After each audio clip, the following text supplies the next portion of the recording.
Greetings. Welcome to the Dragon Con Urban Fantasy Track.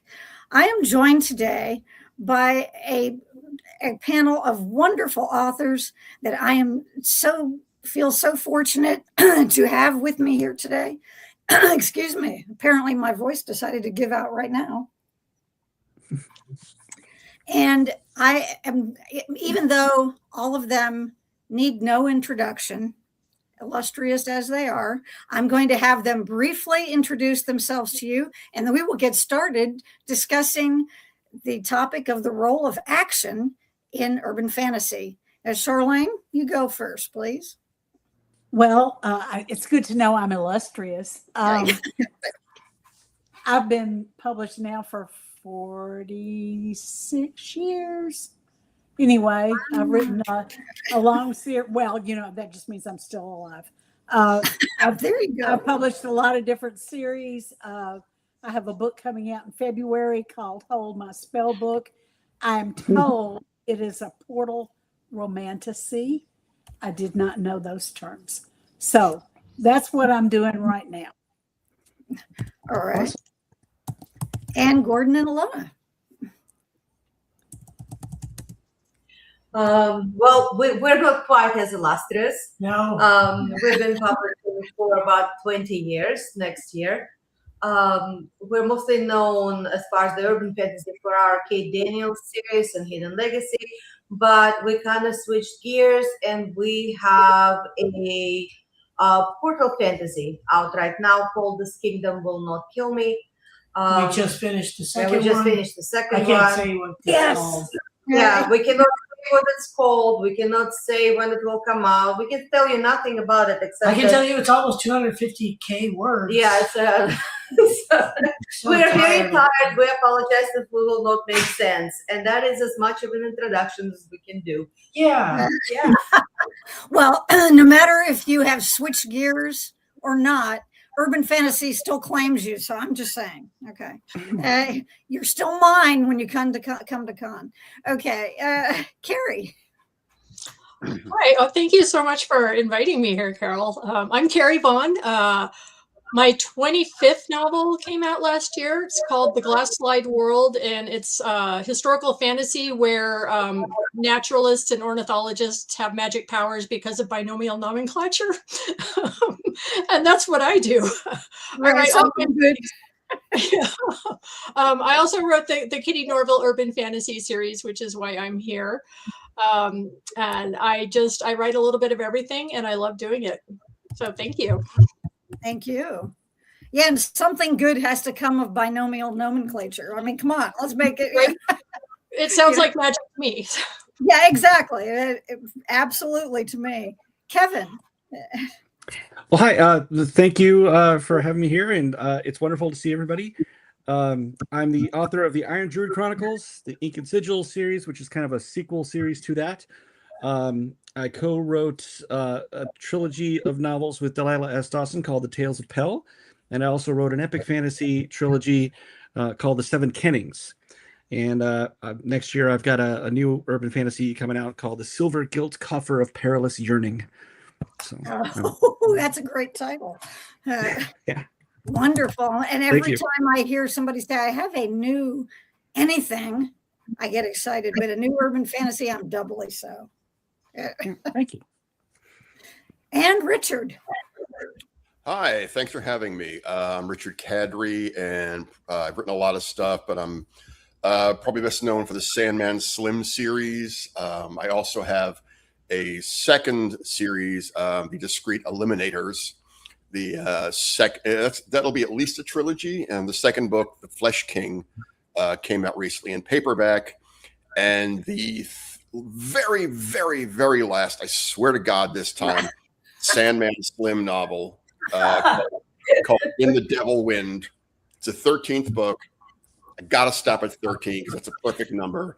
That'll be out this November. Awesome. That's great, except when you say you promise it's the last, I'm not sure that that's a really good news to a lot of people. I'm sure that many people would like all of your books to go on forever, but Well, there'll be more stories, and if there are more books, they won't be about Stark. I have plenty of other characters in that world. Gotcha. Yeah, I imagine Stark's a little worn out at this point, and that's actually a very good segue into our topic, because he does see a lot of action. Mm-hmm. So one thing that kind of got me thinking about this topic is that there, just by its very subject matter, most of the time, there does tend to be a lot of action movie type action, if you want to call it that, in urban fantasy. But some people handle it people handle it in different ways, like how much of it do you have, and where does it go? So I thought, well, I'm kind of curious to see how people approach it and how you make the decisions of where to put, where do you stick this in to integrate it into the narrative of your stories. And I know there must be a way that, there's got to be a balance, because having read all of your works, I know you do have a balance, and I'm just curious as to how you sort of approach that yourself, and how do you make sure that you get a balance between the action and any of the other elements of the story. Charlene, I will ask you first. Lucky me. There are a few writers, particularly like Karen Marie Moning, whose books are one long action sequence, and I admire that intensely. I can't do that. I have to relax along with my characters. Sometimes I have to sleep. They have to eat. They have to do things that regular people do from time to time.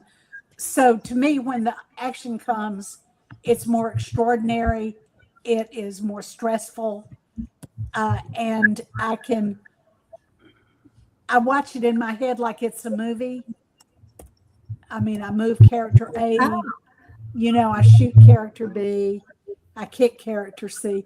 And I can see it in my head that it works. When I took karate for a long time, I used to have my class acted out, and that was very helpful too.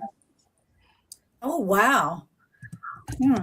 I wonder if any of the rest of you can say you've had a karate class act out your stories. I don't know. If somebody had said that told me that, I'm not sure I would have picked Charlene as the one. But anyway. I use go-to karate, which is kill with one blow. Ah, gotcha. And I was terrible at it. I just loved it. I've used action figures to block it out. Like if you have like a big fight scene and you need to keep track of actually where, because you don't want to have somebody ending up teleporting into another fight, right? So I confess to using action figures. And the big debate for me was, do I take the collectible action figure out of the package so that I can use Yeah.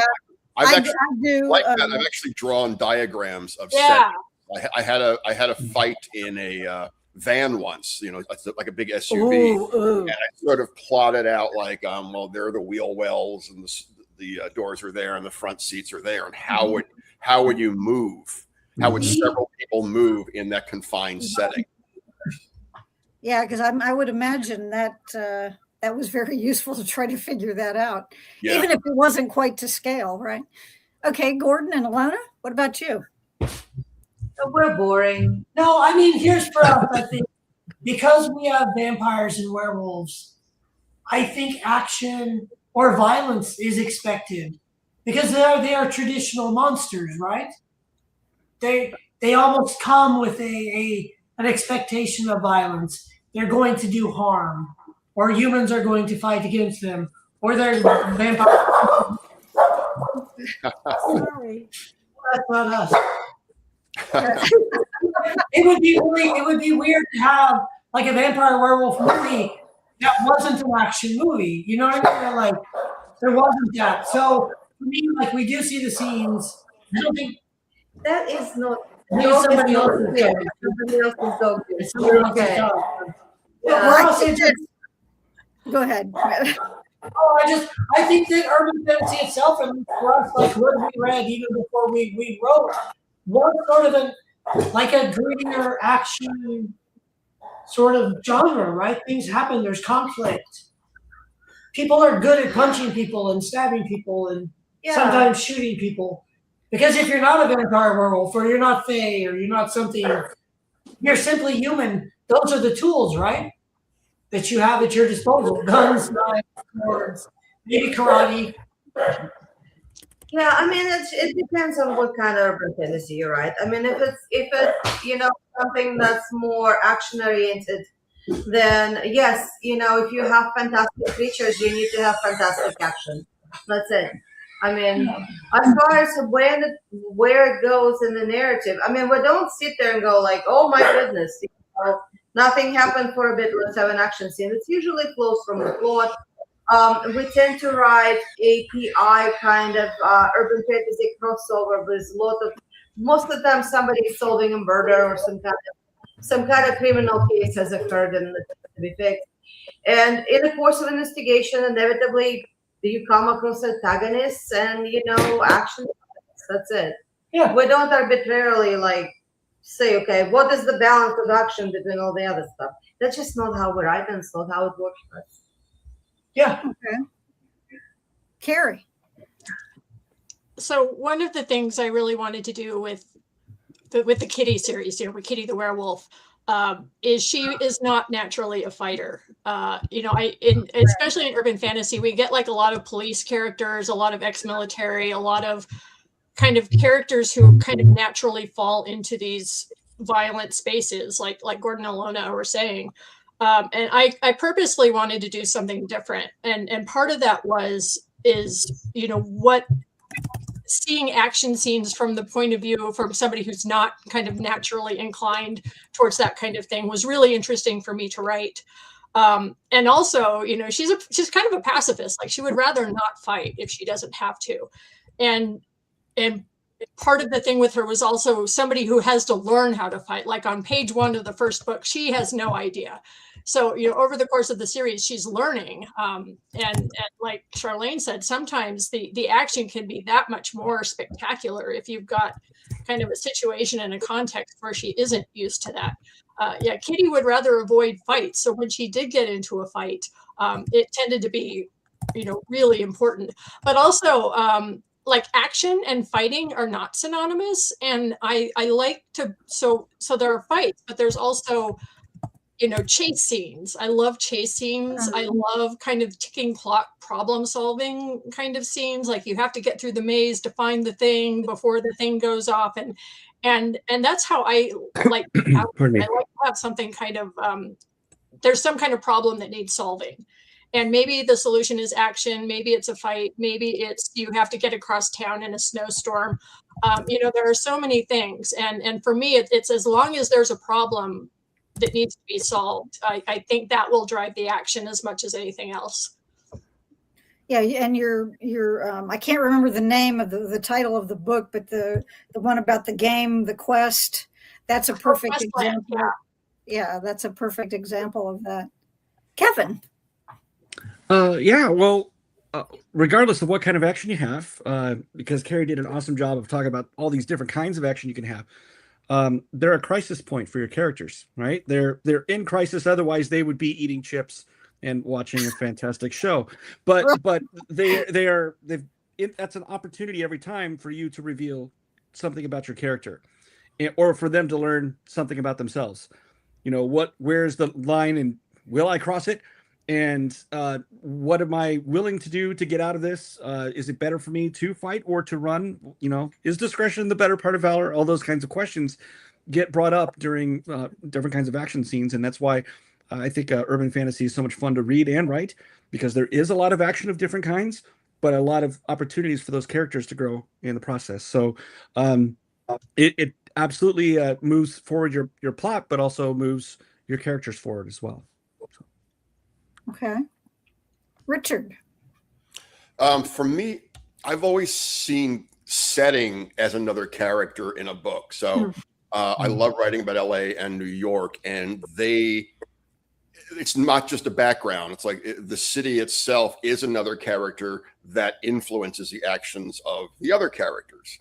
So Stark in the Sandman Slim series, like Carrie mentioned earlier, he wasn't an action hero. Originally, he fell into it. He was just an LA street punk who was sent to hell, tossed in the Coliseum, and forced to fight. And to his and everybody else's surprise, he was pretty good at it. And violence and action, they are part of. They wanted maybe the major external part of Stark's character arc, because when the series starts, he returns from hell. He is, I think, kind of clinically insane. So the violence he inflicts and his reaction to stress situations is very extreme and reflexive. As the series goes on, he becomes more human again. And yes, he's still very violent at times, but it's more thoughtful and pointed. And that's part of the whole series is the rehabilitation of a monster. Stark is a monster at the beginning of the series, and it's just him becoming a human again over the course of it. And the violence is the lack of violence, or the extreme parts of violence are part of that story for him. Okay, that's a good way of looking at it. Thank you for explaining the whole. No, that's awesome. When it comes to pacing of action scenes, regardless of whether all the different kinds that have been mentioned here, do you approach that pacing similar to what you do for, say, something like suspense, or for some other element, or is it a completely different animal? And we'll go with the Andrews first this time. I'm sorry. I'm not sure what you're I'm not asking. sure of the What are you question. asking? Well, when you're constructing a scene, do you have to do it so that it somehow fits within the structure of your story, right? And I'm wondering if you approach it in the same way that you do setting up any kind of suspense, or setting up some other kind of element that you may include. Structurally, if you look at the action scene, like when we're talking about fight scenes, structurally it's most similar to a sex scene in a way, because both of them require emotional engagement, right? The fight without basically emotional engagement of the character, just like a sex scene without emotional engagement of the character, will fail, because at the core of it, it's kind of boring. We have to be either rooting for the character or be afraid for the character or whatever. So the most important part of a fight scene or an action scene is paradoxically the emotional, undercurrent that carries it forward. Is the character afraid? Is the character angry? What is going on? So that's kind of how it's structured. If you're asking technically how a fight scene is structured, it really depends on the fight scene, how large it is, how many people are involved. Well, and how realistic you want to be. How realistic you want to be. Because honestly, like, most violence is pretty fast. Mhm. Like, that stuff happens and is over much more quickly in real life than Hollywood would. Yeah, then Hollywood would have you to believe. yeah. Like, yeah, I mean, it's awesome in a Rocky movie, but like in real life, like, it's it's kind of short and brutal, and the pace of that is very like quick, boom, boom. To reference Charlene's karate, right? Okay, a karate tournament typically happens like this. Two people come together, they look at each other, one of them lands a punch or a kick, and it's done, it's over. The person's on the mat and they carry him off. So, and there's fun things you can do as far as like within urban fantasy or just any kind of spec fiction, where I'm reading a series right now that's a really remarkable series, where people have an incredible rate of regeneration. So, in that particular world, right, they're all human, but they're called like high demons because of their rate of regeneration. And the way they nuke them is, at some point, they also teleport. They shoot them with harpoons because you have to anchor them so they can't teleport away. And then they literally hack at them for a really, really long time, to where like they cut off the head. Sometimes people are cut in half, but the rate of regeneration is so high that, you know, they're basically continuously regenerating. That's a completely different action scene from somebody who, let's say, you know, classic example, Indiana Jones in the marketplace, where the guy pulls out the sword, Yeah. Indiana Jones, he shoots him, he's done. That's it, you know. So it depends on what kind of action scenes you're doing. What do you hope to achieve with them? I think I rambled enough, right? Well, yeah, and then how graphic do you want it to be, you know, and like that balance between like reality, which is not always as exciting, and like entertainment. Yes. You know, do you want like a Zorro type duel, or do you want like guys pull a sword, stabs him, it's over? It's like, over and it's done. Yeah. anticlimactic. A lot of the things that we learn typically during the about fight scenes are inaccurate. The classic scene where the two guys are basically got the swords and they cross them and they push against each other. Hey, this is incredibly foolish. It accomplishes nothing. But it looks Would never cool. happen in the regular sword fight. That's not how swords work. That's not how sword fighting works. But we all know, We all know the it's Three dramatic, Musketeers, right? and it's awesome. Yeah. So Yeah.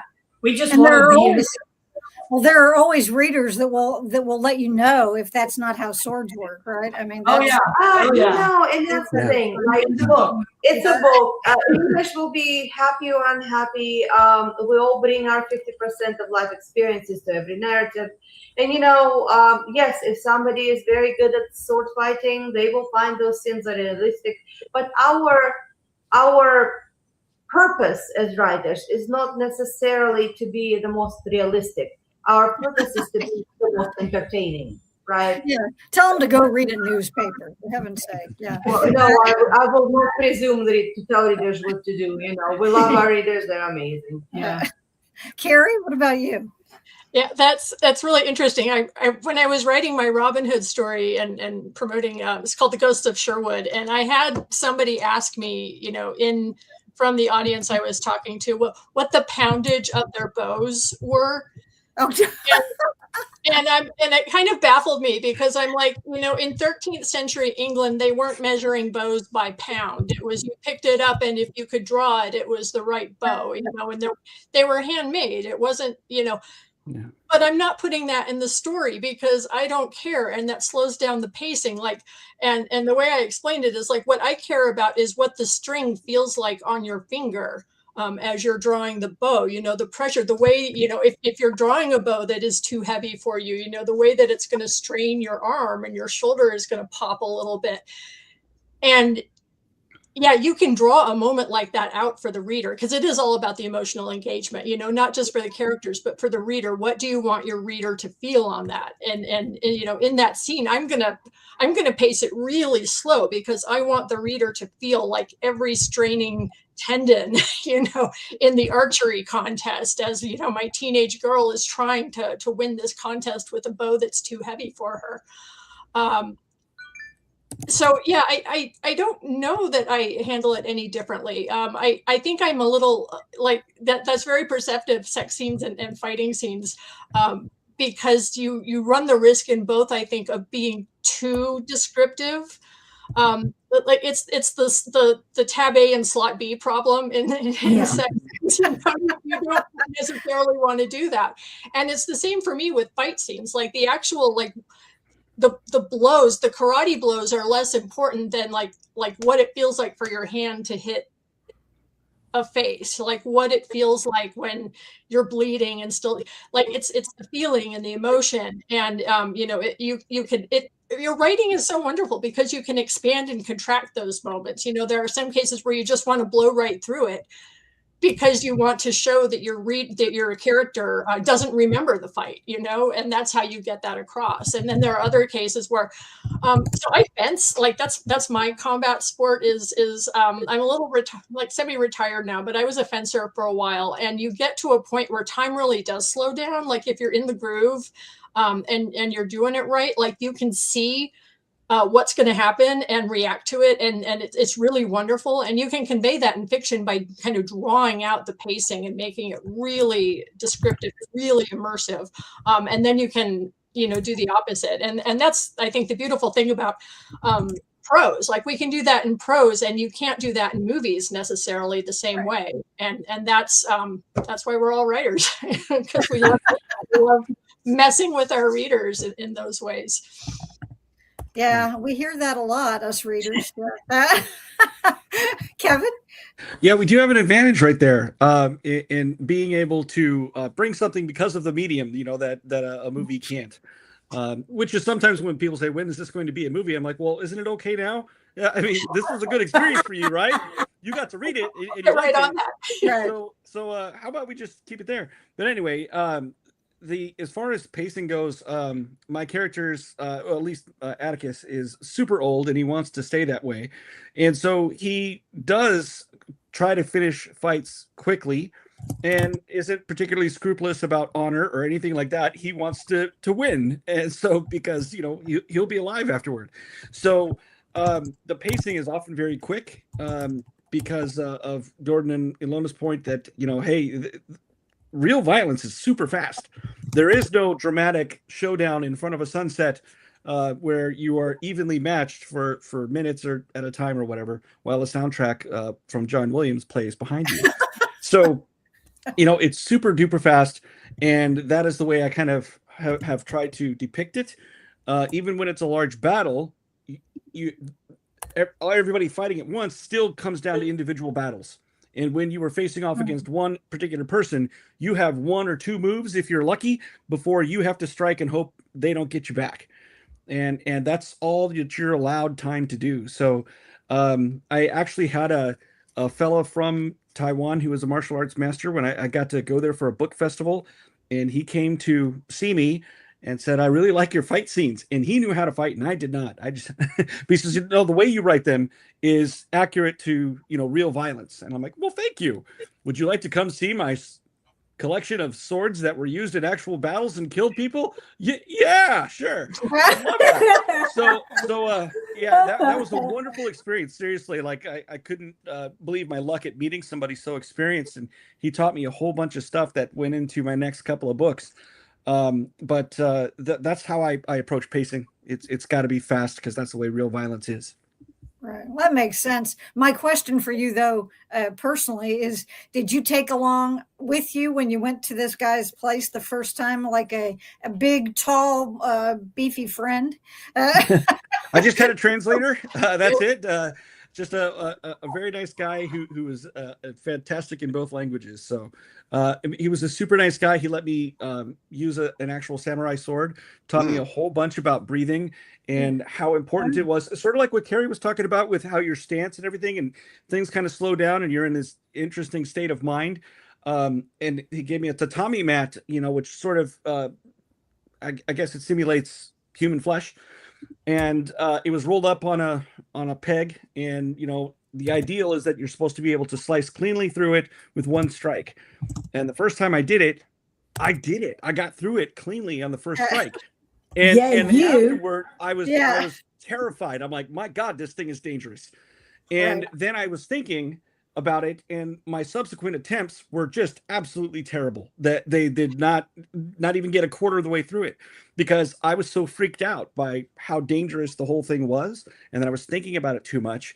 And that experience gave me a ton of insight into how you have to be thinking about, almost not thinking about the violence and just executing it as a character, because if you are not in the right frame of mind, you probably aren't going to have a frame of mind anymore. Right. So. I think it was TJ Chera, writing about writing, said something like, if you're a writer, you need to always ride the elephant. And what she meant by that is if you get a chance to do something really cool and wild, you should do it because it's going to it's going to fill your well. It's going to put experience in your head that you're going to be able to use later on. So that's a really cool story. Yeah, that was a lot of fun. Did you have trouble going to sleep for a while though after that experience? It was just, I looked at martial arts movies in a very different way because of what he taught me and how incredibly dangerous staffs were. Because what you see in movies is never an accurate depiction of what you're capable of doing with them. A lot of times you'll see demonstrations and they are doing like a double tap on somebody else's weapon. I don't know if you've ever seen a demonstration where that happens. But he explained to me that that double tap is a courtesy, because in a real battle, the first tap would knock the weapon away from you. The second tap is twisting the wrist and then shoving the end of the staff into your forehead or your throat, and you're done. So because it can't be that fast, Right, it's just right. because, again, it's a wrist boom, and you're done. So that terrified me and made me rethink about what one of my characters who has a staff can do. So, yeah. Okay. Fantastic experience. Richard. Well, having ridden a couple of elephants in my life, I agree with what Carrie quoted. But for me, I have very different kinds of fights and violence from scene to scene and book to book.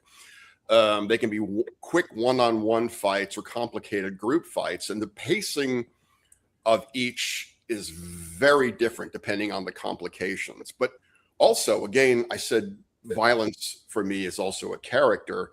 You have someone like Stark in Sandman Slim, who, depending on who he's fighting, can enjoy it. So what could be a very short fight, he can keep going. He runs into a group of skinheads early in the series, and he does not knock them out quickly. He's having a very good time kicking them around, and it's a very deliberate thing on his part.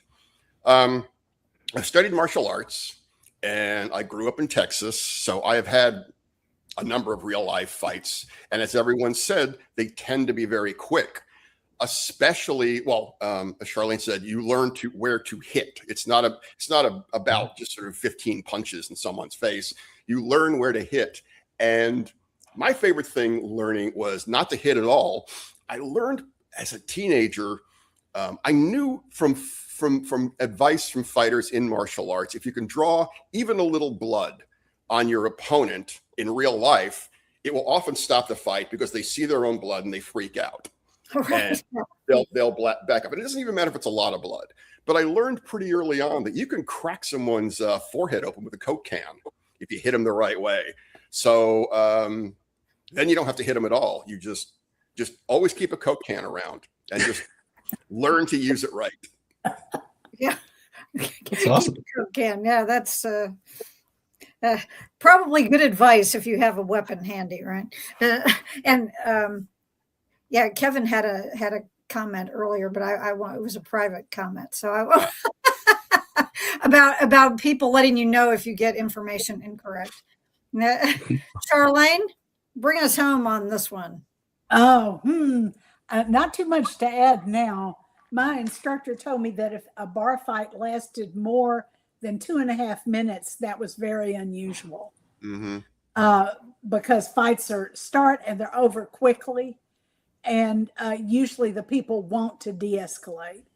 My daughter is a public school teacher. She says that fights between boys are much more easy to end than fights between girls because girls will not give up. I don't know what that says, but that is her observation. Do with it what you will. Well, I think that may have, I think there are some other implications there. Yeah, that's pretty interesting though. Yeah, Can I add one thing to the bar fight thing? I've seen bar fights last a long time when both the guys are drunk. Oh, okay. Yeah. Because they're not really fights. What generally happens is you have two angry drunk guys who run at each other, fall on the floor, and then roll around back and forth for 10 minutes until one or both of them gets tired. And then someone will break up one of their buddies and they can fight. So it is more like a little boy fighting. You can see a lot of it too with younger kids in school when they're trying to fight, but they're really not wanting to hurt each other. So there's a lot of shoving and running around each other, and then shoving some more and trash talk, and then somebody tries to do something but it doesn't work. So yeah, that will go on for a while. But the professional fights, it's a hit and you're kind of done. Yeah, most dude street fights, like like Richard said, end up with two dudes rolling around until somebody, like, and they want someone to come and break them up. Yeah, right? please come. Okay, They're we're probably on the floor tired, now. they're We're tired. sweaty. Yeah, They want to go home. yeah. Come help us save the face. Well, I did see guess that one- in a, I in a- did in a- see one great street fight that was a non-fight. I remember this back in San Francisco. A great big dude started picking on a little guy, right, in the street. And it was clear the giant dude could have just broken him in half if he'd gotten his hands on him. What the little guy did was he went insane.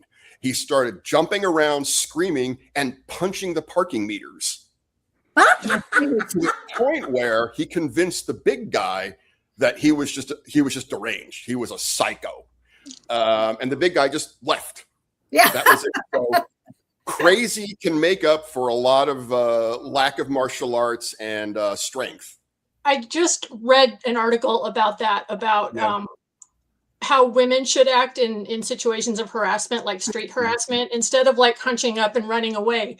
Act crazier than them. Like if Yeah. you turn on them and start swearing and, you know, say you're going to stick your pit bull on them or whatever, they'll back off because they aren't expecting it. You know, they expect women to kind of curl up and be, you know, be defensive.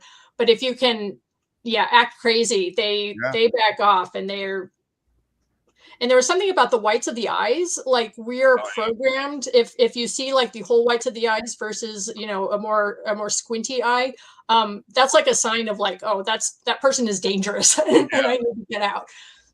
Very interesting stuff. Now, this is a question that, well, I think it was you, Richard, who mentioned this before, but do you feel as though action in for most of the time anyway, that is actually helping further the plot, or is it more of a not really comic relief, and not in the same used in the same way that we think of, you know, comic relief, taking a break from whatever else is going on? But do you see it as furthering the plot? And Carrie, you get to go first this time. It should, you know, even comic relief, like, I think it's a bit prescriptive to say that everything in a book should serve the plot, because, you know, I think we've all done like asides that amused us, if nobody else. But you know, I've done that. Like Questland, especially, I kept expecting the editor to tell me to take things out because I was just putting in all these references. It can, like, I think action can ironically break tension, kind of like a bar fight or something. You know, if you need a digression, if you need a diversion, but what it should do is advance character. You know, it should tell us something about the character. It should tell us something about the setting or the story. And, you know, in a novel, you know, especially a novel length work, you know, something that may not seem like it's serving the plot can come back later, and it turns out it is serving the plot. So, I mean, it's all building blocks, right? But I think action, and not even necessarily a fight, but like a car chase, something, the roof falls in, you know, there's a riot. I don't know. There's so many things, but it can, you know, it can be a way to distract. It can be a way to redirect. It can do all kinds of things. So yeah. Okay. But eventually it should serve the plot, right? Right. That's yeah. Kevin? Well, if you, I suppose I should make a parallel with movies really quick. We've probably all seen a movie where it starts out with an action scene, but how can it be serving the plot when we have no idea what's going on yet? And second, how are characters being developed? Because we don't know any characters yet. We can't care about anybody because we haven't been introduced to them. We don't know what the goals of anybody is because, hey, it's just a fight. We're in the middle of it. And those kinds of scenes like that really do... I guess I get bored almost instantly because I think that was a poor decision in storytelling terms.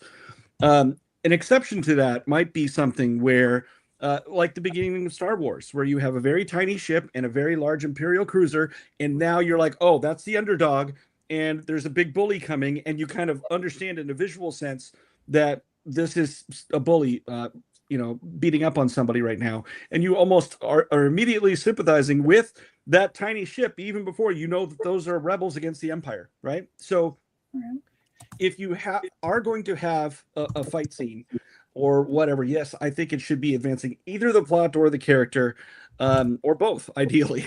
And yeah, there you go. Keep it short. Richard. I agree with what everyone said about advancing the plot, but especially character, about how or why the fight is taking place. Another trick I learned all the way back in my first novel is action scenes, not necessarily fights, but action scenes can be fun and interesting places to fill in background. And it's very unexpected for people. And not everybody's read my book, so I'm not going to talk about me. What I'm going to talk about is the film The Terminator, the very first one. Mm-hmm. Okay, a whole bunch of background about the robots, the Terminators, time travel, all that. If you remember the movie or go back and look at it, when Kyle Reese picks up, I can't remember Linda Hamilton's character's name right now. Sarah Connor. Sarah Connor. Thank you, Sarah. Okay, so he grabs her from the bar. There's a car chase, right? The cops are chasing them. If you remember that scene, listen to his dialogue. He screams the entire backstory during the car chase. It is the biggest expletive lump in a movie ever, and it is done right in the middle of a car chase that ends in a crash. It was a brilliant way to get across the information without making it boring. Yeah. So I love if you can work that in there in the middle of your action scene. It can be a lot of fun for you as a writer and for the readers. Yeah, that's a perfect example because Sarah Connor, of course, is like, why is this shit happening? And Yes. now he can, yeah. Well, let me explain to you the exposition. I'll drop that on you right now while we're dodging these guys. That's perfect. No, and I think Richard is right because that's in that moment it tells you about who Kyle Reese is. He's from that world. He's a product of that. That's why he's doing this. So it is a huge amount of maybe it's most of the character development that poor dude gets actually in the movie. He's so traumatized, you can tell that he's Yeah. And you can tell that Also, car chases are incredibly boring. Well, some people like because them, there is not emotional impact usually. It's just car goes here, car goes here. The chasing car crashes, but there is no, you see it in movies and it works. It's really hard to do it in a book unless you load some kind of emotional content into it. Because otherwise it's just boring. Yeah, because we don't have the cinematography. Yeah, we don't even see photography, so it's like, oh, the car crashed. Yeah. Charlene. Look at the opening of Indiana Jones. The first Indiana Jones movie. The action sequence was incredible. And that you learned a lot about Indy, what he was doing. It was just very well done. And you loved him immediately because you always love Harrison Ford. Right? That was a great use of action. I think action can be a lot in books. You can remove. I don't know why I'm hearing this in the book myself. Everybody else hearing that? Somebody's got feedback. A little bit. Yeah, a lot of echo. It's everybody. So it might be me. I am going to. I don't know. I think Gordon and Ilona may have muted themselves before, and I think the echo's coming from them. This is a guess, however. And suddenly Okay, so now do we hear an echo? Now we Oh, don't. no, No. sounds better. There you Yeah. go. One great use of a fight scene is to remove a character or two. Mhm. Yeah. I really enjoy doing that. Yeah, really. When I kill somebody off, it used to really exhaust me, and now I just think, yes, one down. And how many more am I going to get? Oh, that's great. Yeah, somebody who's going to watch this and say, "Can you believe the things coming out?" They're like, "Sweet Charlene." No, Anybody who's known me for more than 10 minutes knows I'm not. Yes, but but that is kind of your persona. So anyway, but Okay, well, Gordon and Alona, do you have anything to? You said a little bit before. Do you have anything to add? I mean, for us, I think because we tended to think of our Kay Daniels series as almost being like detective procedurals or mysteries, is that the violence would come when it's like ask questions, investigate, investigate. Someone attempts to stop you from investigating. There's violence there, but you know you're on the right track, right? Like you're gonna basically, shake a stick at the beehive until something comes out of it. So you kind of know you're on the right track. If someone attempts to do violence to you and to stop you from sticking your nose into whatever, so far it's almost like investigate and then fight. Yeah, I know. it's actually it's we actually say it in the book. It's like her main method of investigation is annoy people involved until somebody tries to make you stop. Yeah. Be annoying until someone tries to hit you. And because then you're onto something. As far as like the other series, like the Hidden Legacy, Nevada is very similar to Carrie's character in that she's very sensible, right? So she's like, okay, people who don't get into fights avoid expensive medical bills and workers' comp and all of those things, right? So she attempts as much as she can to avoid any kind of fighting. Like she runs away, she tries to talk people out of it. But yes, it's inevitable. As far as it should advance either the plot or the character, ideally both. A lot of times I think it's also means of venting the tension. So if you imagine the narrative in a way, or the reader that's reading the narrative, I guess I should say, as a rubber band that you're twisting tighter and tighter and tighter as you're basically getting the tension build, right? A lot of times a well-placed action scene can kind of relieve some of the tension and allow the reader to take a breather. Because the entire point of fiction in a way, specifically like our kind of fiction, is that we kind of artificially create the tension in the reader, right? Because we have a character that they sympathize with, who is in some kind of trouble, right? And then when the tension is resolved, there's this all relief and emotions and happiness and things like that. So in a way, the fight scenes can be a really good way to calibrate how tense the reader is getting. I probably made no sense. No, I got it. Well, I always. Oh, everybody's making perfect sense. How do you know, or how do you gauge for yourself when you might be going too far? In other words, when do you know? And I don't mean as in too far, as in maybe you shouldn't do a certain thing. I'm not talking about that kind of judgment call. But when you say, okay, this has been going on long enough, and now I need to go on to do something else. How can you tell that for yourself, that you've gotten, to that point, to stop yourself before it gets to be too much? Or more than what you wanted. And Kevin, it was your turn to go first. We lost Carrie, but hopefully she'll be back. Yeah, sometimes I can't tell, and my editor has to tell me that I've gone too far, which is perfect. That's what editors are for, right? But I also sometimes I'm not feeling it myself. How do I tell? I'm not sure. It's maybe a subconscious thing. After reading a whole bunch of books and so on, you can kind of get the feel that maybe this has gone on a bit too long and I need to wrap this up, especially if it's a larger battle where I'm not sure how much more character development is happening here. So I need to wrap this up because I've accomplished what I want to as far as my character is concerned.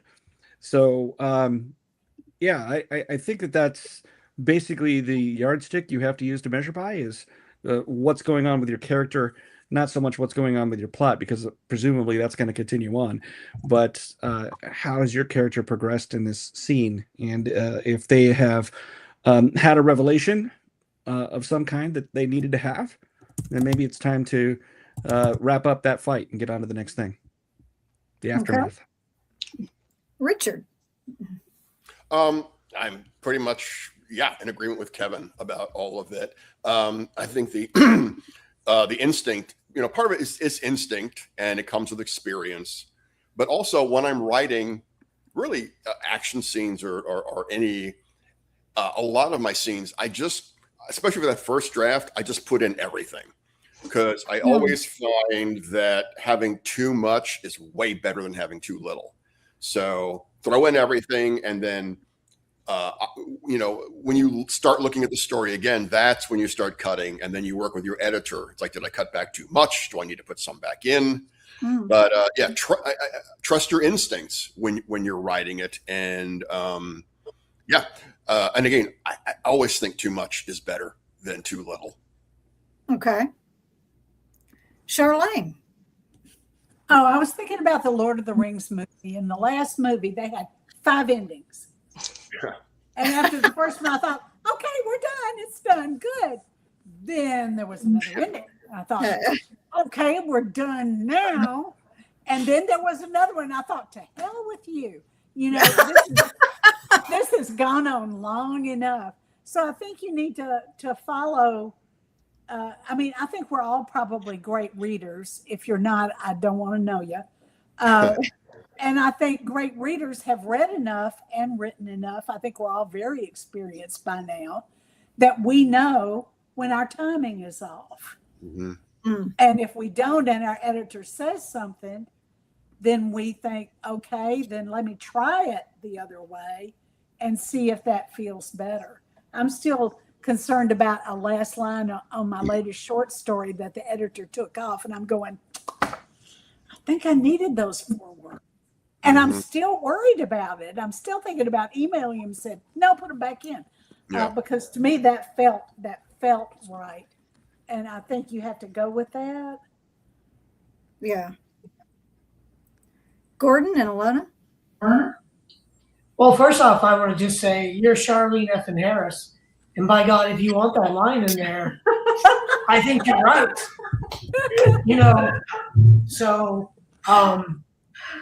but like, I guess for us, we have each other. So we have maybe a little bit, if one of us gets bored, I do that like Flash Gordon thing.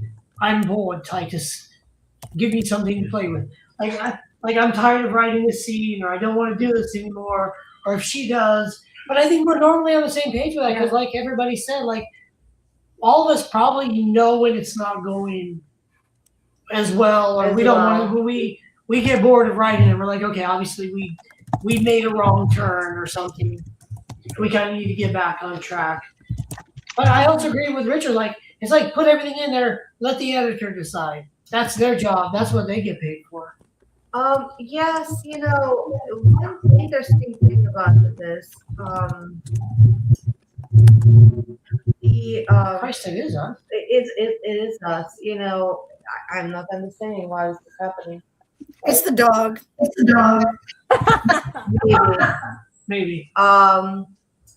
But yeah, one of the interesting things is that readers read the action scenes very, very quickly, right? If it's a good action scene, you fly through it. When we write them, it's glacial.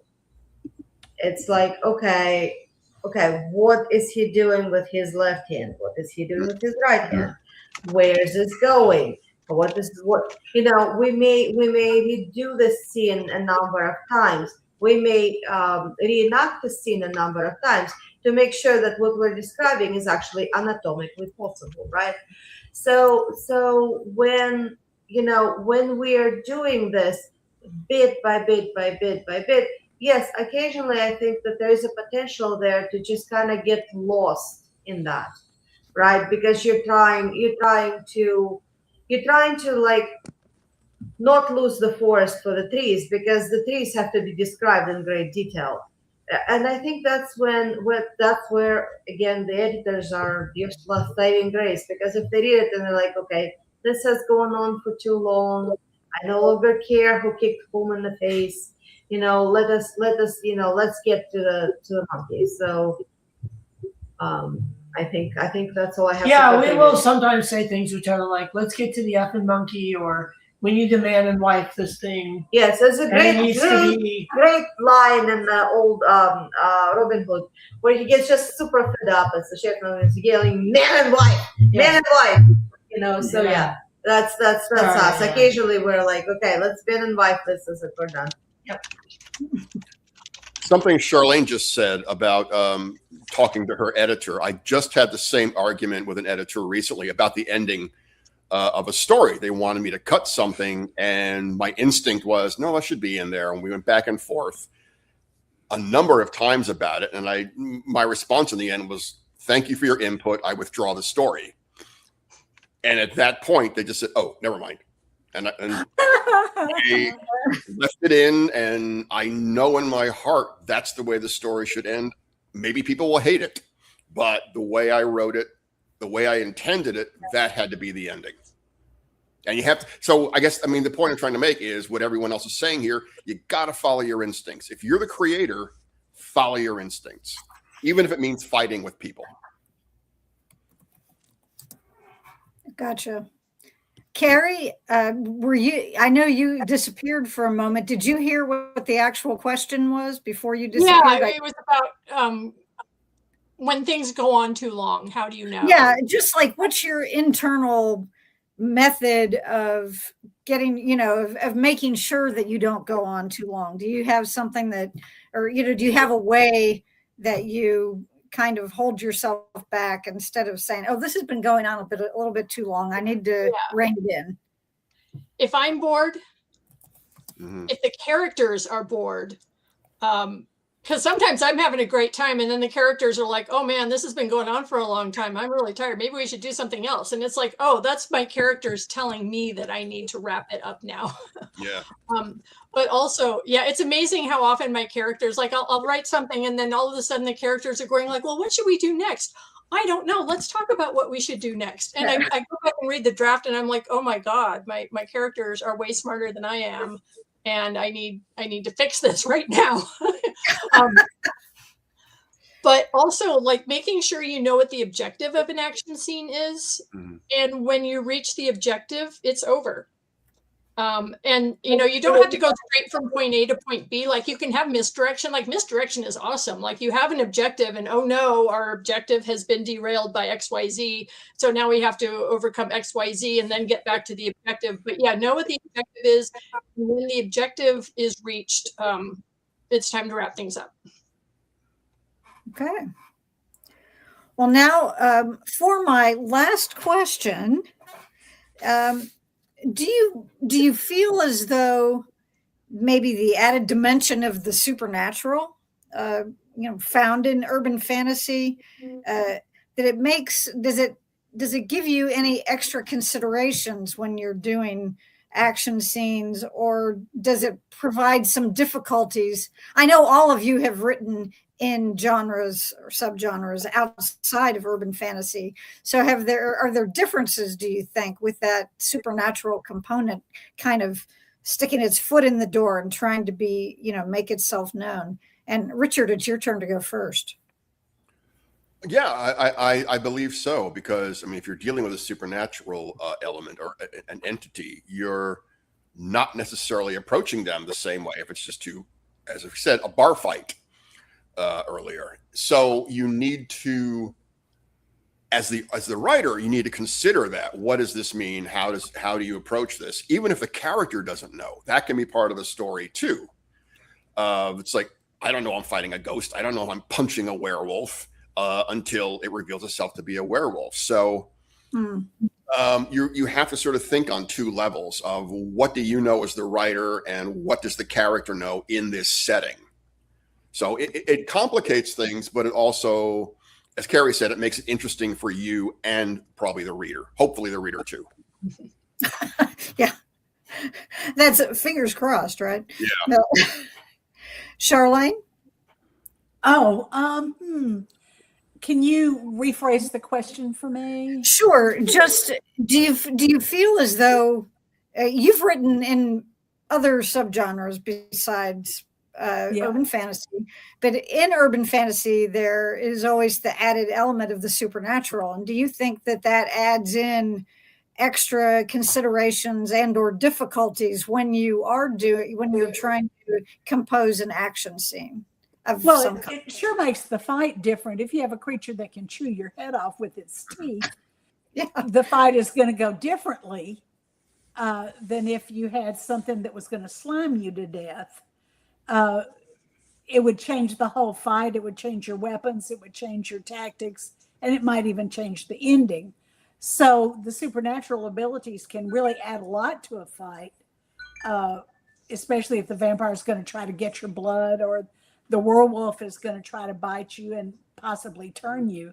That adds a whole new dimension, and you have to allow for that when you're choreographing the conflict. Okay. And I just would like to point out that when I was asking a question specifically about the supernatural element, we saw Aces walking behind Richard and you could see just his tail. So, yeah, there he is now. But at first it was just his tail. And I thought, oh my gosh, that's hilarious. Hi, Aces. Been a while. Okay. Gordon and Alona.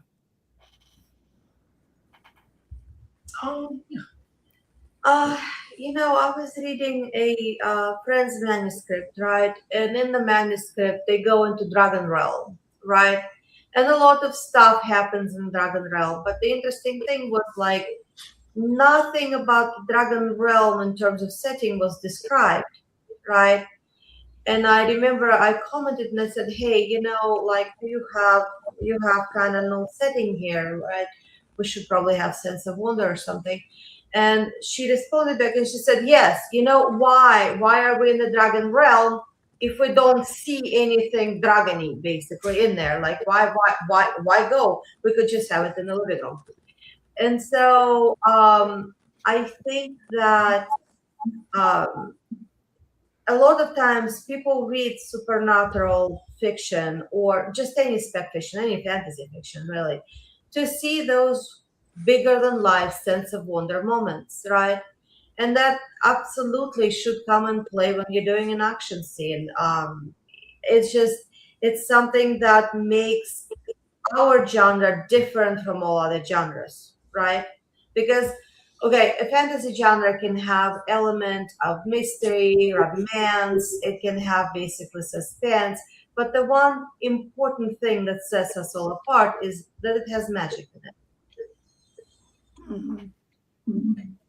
I think so, and I think it's like the way your question would have made me actually think of like the film Predator, right? 1987 Predator. You think it's a war movie where they're going in the jungle to fight rebels or whatever, and they do that, but then it's like completely changes to where they're being hunted by a creature that they don't know the capabilities of, right? It's beyond theirs, right? So then you have that, and then you would have something like the next thing where it's like a predator versus alien. That's a completely different thing. What can the predators do? What can the aliens do? What kind of damage can they dish out? What kind of damage can they take? So if you were writing like more traditional urban fantasy monsters with those things, you have to decide like how are they different? How do humans fight them? How do they fight each other? What are the weaknesses? Is it the traditional like let's say if you have vampires, is it traditional vampires where crosses and garlic and all that stuff, or is all that nonsense and you make your own rules of how you fight them? Yeah, these supernatural elements of action scenes flow from the world building. You know what I mean? Like they have to fit in. They have to follow the certain rules. So I think it's probably really, really important to be consistent. Yeah. Carrie, we'll put you normally would be next in the rotation here. Yeah, moving us around. Yeah. I think the supernatural adds a bunch of tools to the toolbox that you have to be aware of. Like if you've set up a world with the supernatural and then you set up a problem that could be easily solved by the supernatural and then you don't solve it with the supernatural, like that's a problem.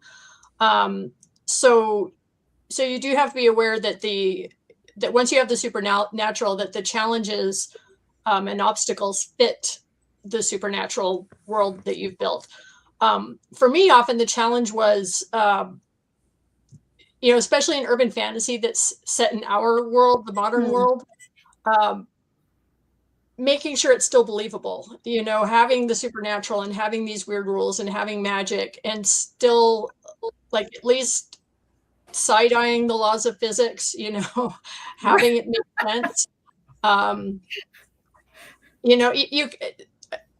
The author John Crowley once said, there's only one rule in writing. It's whatever you can get away with. Mhm. And the corollary to that is you can't always get away with everything. You can't get away with what you think you can get away with sometimes. So it's being aware that everything matches up, I guess, would be the short way of putting it. Okay. And Kevin, bring us home. Well, I don't know. Can you guys hear me? Yeah. Yes. You can hear me. Okay, cool. Yeah. I have not been able to hear any of you for the past 2 questions, except for Mhm. Carol. I can hear Carol and hear her ask the question, but I haven't heard anything you said. So I apologize if I wind up repeating something you have just said for this question. So the question is about, does the supernatural stuff affect the action at all? And of course it does in terms of the magical rules that Right. the characters have to live by, the magic systems. But never really, I have to follow those and pay attention to those, but it doesn't really matter in terms of writing the action scene, because again, that's all about how the character is developing. And so that's my very short answer, and not very complicated one, and may have already repeated what somebody else said. So I apologize for that. But thank you very much. I appreciate you guys, being here and seeing all of you again. It's been wonderful. Yes, it was. I thank you many, many times myself, all of you for being here, and I will give you a hand. And and I'm sorry about Kevin's situation, but well, I have no idea what happened, especially since everybody else seems to be getting heard. Yeah, I thank- could watch it on the replay. And, Yeah, there you and go. hear everybody's answer that way. So. You can hear everything. Oh, there goes the The echo. Echo. Echo again. Yeah, because we apologize. Our office got struck with lightning not that long ago, and so for some reason we have been having just the devil of a time trying to get the Zoom and things like that to work. So I am not trying to like be unsociable. Which is honestly, so sorry about the echo, and I will mute us again so you can. Well, and I want to thank everyone who will see this. I think that most of the viewers, anybody associated with the Urban Fantasy Track or who sees this is aware of all of these wonderful people, but I want to make sure that you do get to check out their work, their other works besides Urban Fantasy. And each of you talked a bit about it in the beginning about, the things that you have coming out. So make sure that you check those out, everybody. Stay tuned to our Facebook page for more information about other things coming up on the channel, a couple of interviews coming later. And we have this little thing called Dragon Con in person that will be occurring. But again, I thank all of you, my wonderful panelists, for being here today, for taking time out of your day to do this. I really, really appreciate it. And I know that all of our viewers will do so as well. So at this point, we will say goodbye to our viewers. Thanks, everyone. We appreciate you. Thanks. Thank Bye-bye. you, Carol. Thanks. Thank you very much.